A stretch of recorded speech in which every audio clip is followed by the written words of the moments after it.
Greetings, brothers and sisters, and other Hollywood celebrities dropping like flies. So, this is a video called God Help Us I just released on my regular, normal, original channel, Pockets of the Future. I did another video about her rant, but I just included the video footage when I was doing a voiceover. And one of my viewers said something that I had thought myself, that she looks more and more like Eddie Van Halen every day. And a number of people responded. I wasn't sure I remembered what Eddie Van Halen looked like, but I remember thinking that I thought they looked a lot alike when they were together. Like I didn't really, I wasn't really aware of them as a couple, but I had that thought, and I guess other people had that thought. And so this is them. Like I forgot what he looked like. He's been dead for a while now. And this is when she was younger, but they always looked very similar, like some sort of clones.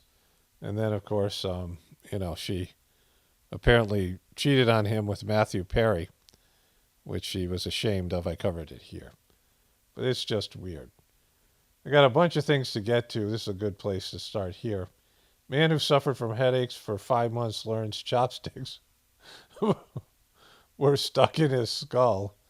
That's pretty self-explanatory.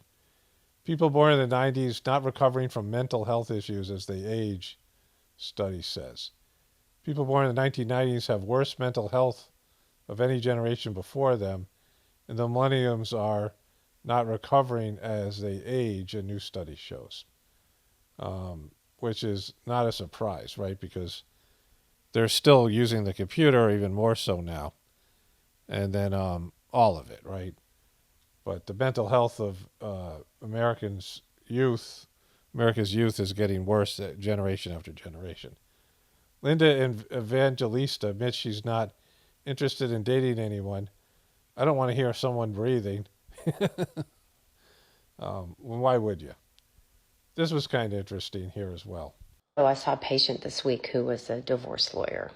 And I said, do you think working with all these divorced people keeps you married? I was kind of joking. And she said, yeah, a little bit.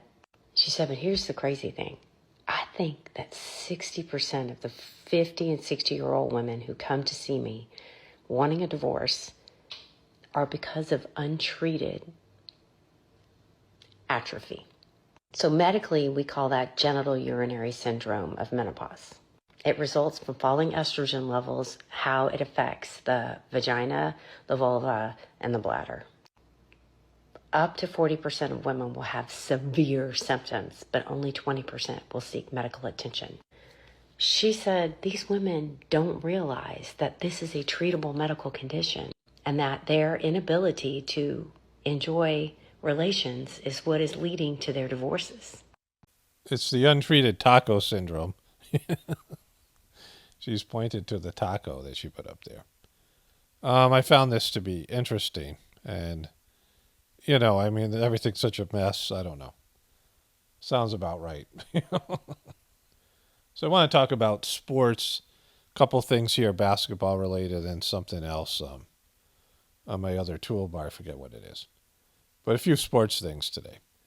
And so there is a basketball player named Draymond Green, which I referenced before, getting a 9-day suspension for choking out Rudy Gobert in a weird kind of situation, right?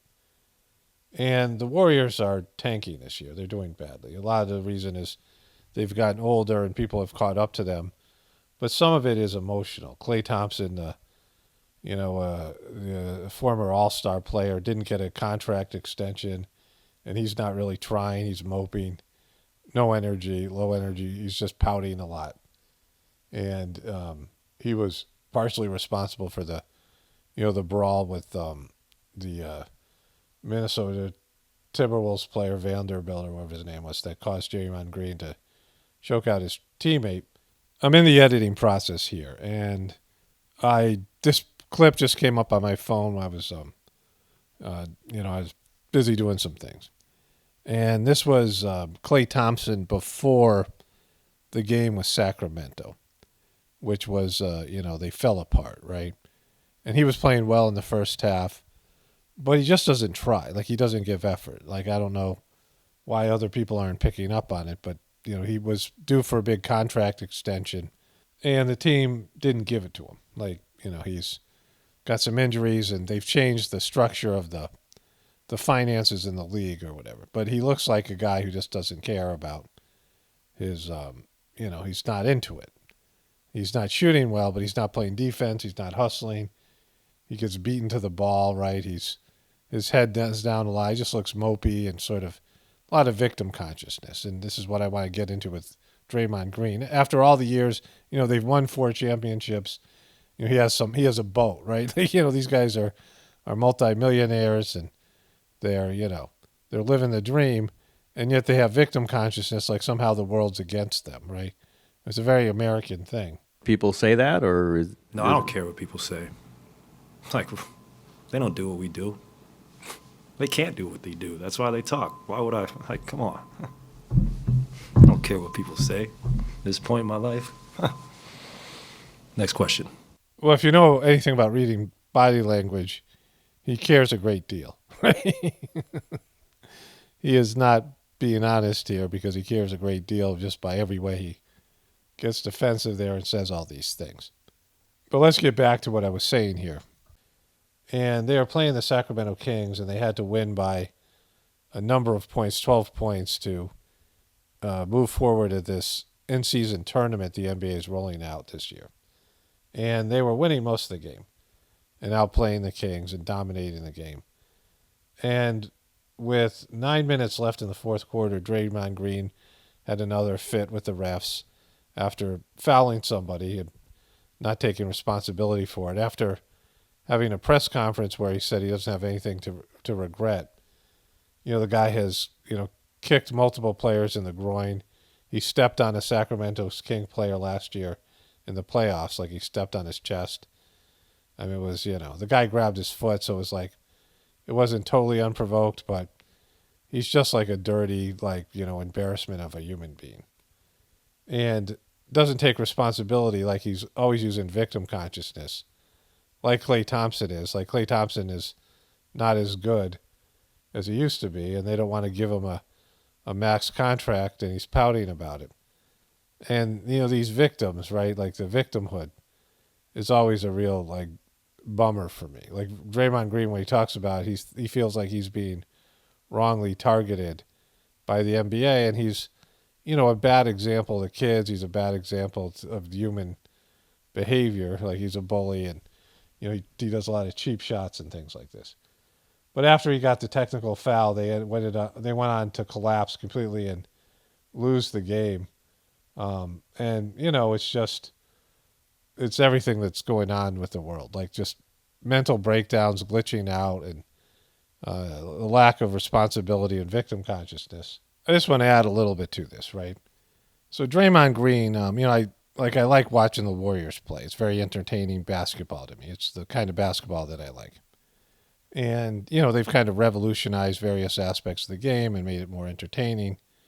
And, the shooting alone is significant. And Draymond Green is kind of an inspirational figure because he's undersized and, he isn't the most talented guy, but he's really good on defense, and he is able to cover guys who are 6-7 inches bigger than him and smaller guy. I mean, he's just, great at defense and, a lot of the intangible things, right?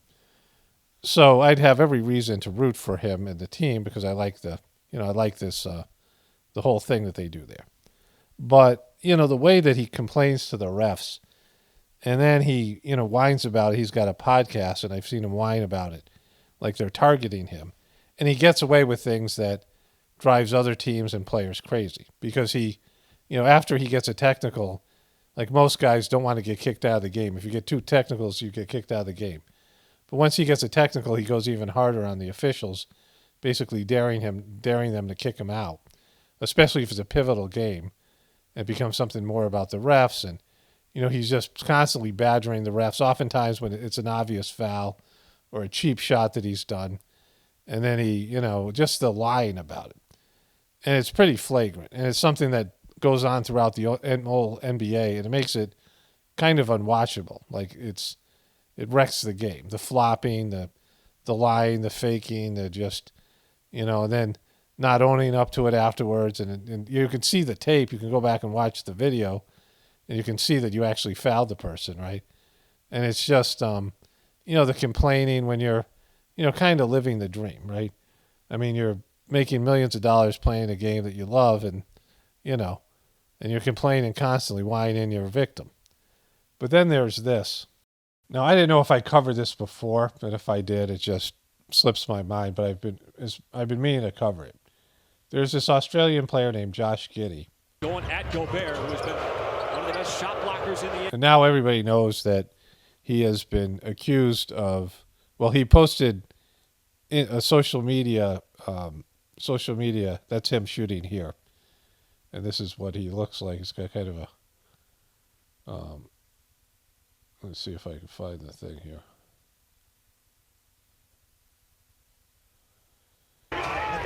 He had an exchange with a fan.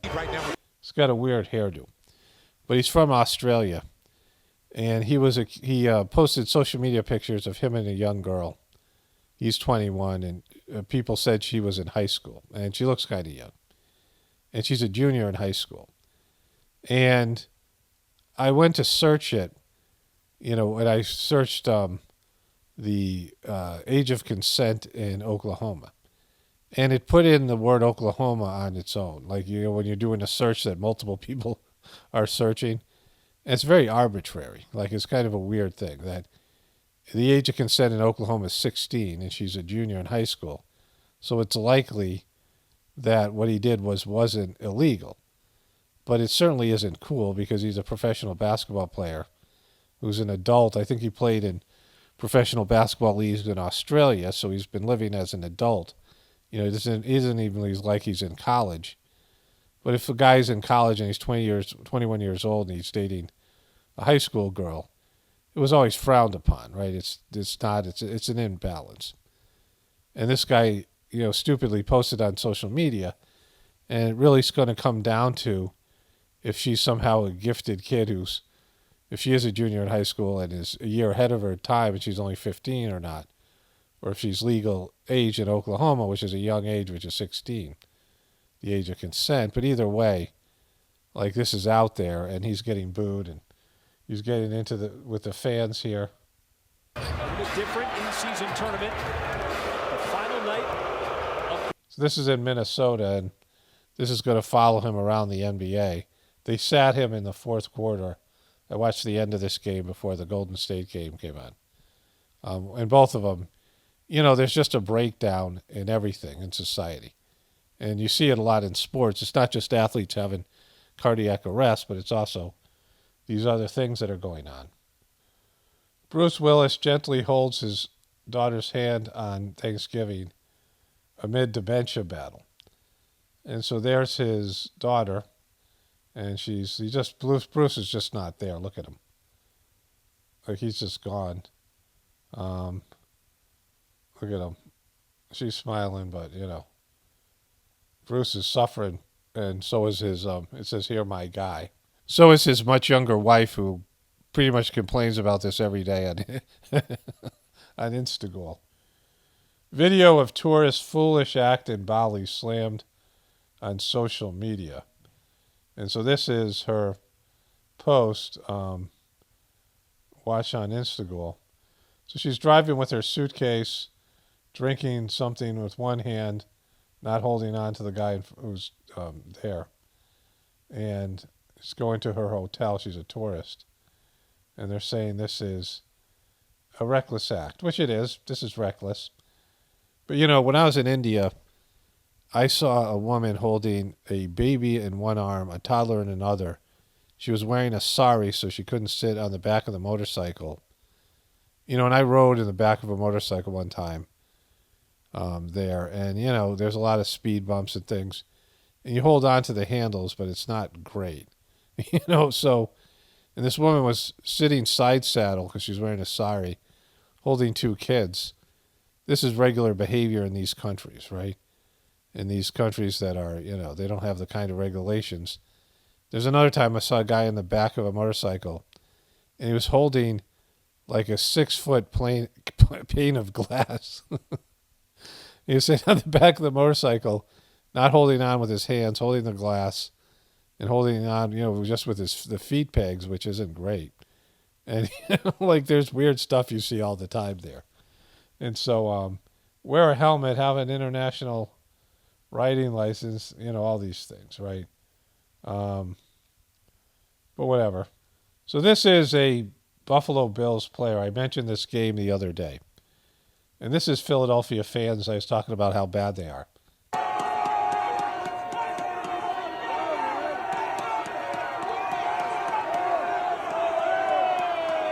And he gets into it and he body shoves this fan. And he's in trouble now, but we all understand because these are Philadelphia fans. Why are you so angry, Philadelphia? Why are you guys so angry? You mad, bro? Travis Kelce reveals the cute nickname for Taylor Swift while thanking her for social media love. And it says it here. The athlete called his girlfriend Tay. and this is he called her Tay. Shannon Doherty wants to embrace life as cancer has spread to her bones. My greatest memory is yet to come. She's a mess, right? She's had cancer for like 20 years. And for some reason it won't kill her, but it isn't, it's getting worse. Megan Fox experienced ectopic pregnancy years before MGK miscarriage. Megan Fox is turning her pain into art, getting revealing about abusive relationships, It's poetry. pregnancy loss, and more. The actress sits down with Good Morning America to discuss her new poetry book, Pretty Boys Are Poisonous. And there's a snake coming out of her mouth. While the Transformers star doesn't name names in the new book, she tells GMA that her past relationships served as inspiration for the collection of writings. I bet she's a wonderful poet. It's not an expose that I wrote or a memoir. You're not here to name names. Yeah, but throughout my life, I have been in at least one physically abusive relationship and several psychologically very abusive relationships. I've only been publicly connected to a few people. Correct. That I shared energy with, I guess we could say, who were horrific people. And Shared energy, what does that mean? Does that involve tacos? and also very famous people. But no one knows that I was involved with those people. Because there's in these Illuminati sacrificial, Wise White Shut parties. Megan writes in a poem called Oxycodone and Tequila, "Today my sin was They just go together so well. that I followed your friend to the dinner table instead of waiting for you to lead me. You hit me again and again." Another poem Wow, that's some wonderful poetry. titled "Don't Worry, Darling" says, "Mornings after you would hurt me, I would wake up and make your coffee. Put on a sweatshirt so you wouldn't have to look at the bruises you left. Imagine all the girls These don't rhyme. who don't get hurt for laughing at another boy's jokes." Megan also details a heartbreaking miscarriage that she experienced with her fiance, Machine Gun Kelly. I had never been through anything like that before in my life. I have 3 kids, so it was very difficult for both of us. And it sent us on a very wild journey together and separately and together. Together and separately and together. And apart and together and apart and together and apart, trying to navigate what does this mean and why did this happen. So that means you're against abortion, right? Because it was that hard to navigate a miscarriage, right? I mean, think about this thing. It happened with Alec Baldwin's wife, Hilaria, the girl who's from Boston, Spain. And she talked about miscarriages being so tough and that it's a hard thing for women to talk about, especially liberal women, because you're not supposed to care about the fetus. But women do because you're connected to it. I mean, men do too. I've gone through miscarriages with my ex, and it's depressing, and it's like a loss of a child, even though it's not, you don't know the child, you don't have a relationship with it. There's that energy. And I think pretty much everybody feels something about it, right? But she's saying that her and that narcissistic weirdo she's with both felt something when there was a miscarriage. So that would mean you're anti-abortion, right? Because you're pro-life then. Because you realize there's a life. You lost a life. You lost connection with a soul, a living human being that was a fetus but still was, there. And the human being that that was eventually going to become. And so when you have an experience like that, I mean, you hear a heartbeat on ultrasound, you see the baby, whatever. And you're like, wow, there's a life in there. And when you lose that life, there's feelings. You have an emotional reaction, and it's because it's a life in there. And so if you take that life in the form of abortion, it's murder. Like it's that simple, but they don't want to talk about it that way, right? Because they make it about a woman's right to choose, which makes sense. I understand the argument. Women bear the burden of raising the kid, especially if they're single moms. There's lots of circumstances, where this is, a negative situation for the mom. I understand all that stuff. But what's inside you is a human being, and you're going to feel bad. Like women who have abortions feel bad, lots of them. They have negative feelings that go beyond societal guilt and shame and, pro-lifers shaming you or whatever. I mean, it's just the way you feel about something. When somebody dies and it upsets you, you feel depressed. Whatever feelings you go through are not, your relationship with the person. You might not have liked the person, it could be a family member.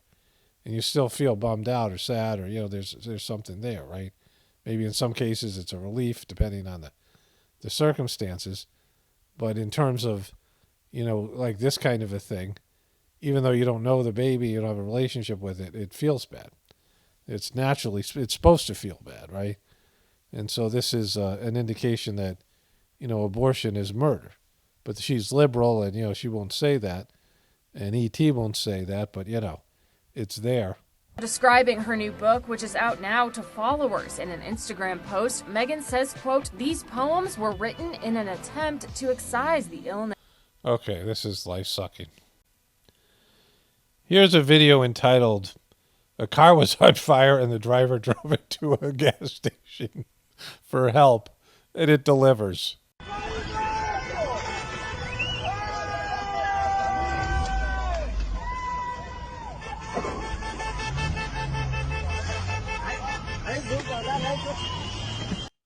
So there's the car, and there's the gas station. You do the math. So let's end on this positive note. Megan Fox's wonderful poetry and this dude's wonderful, smart decision making. Only spirituality will save this world. It's Paul Romano, definitely reporting for the Apocalypse and the Ascension. Everyone have a blessed day and be grateful.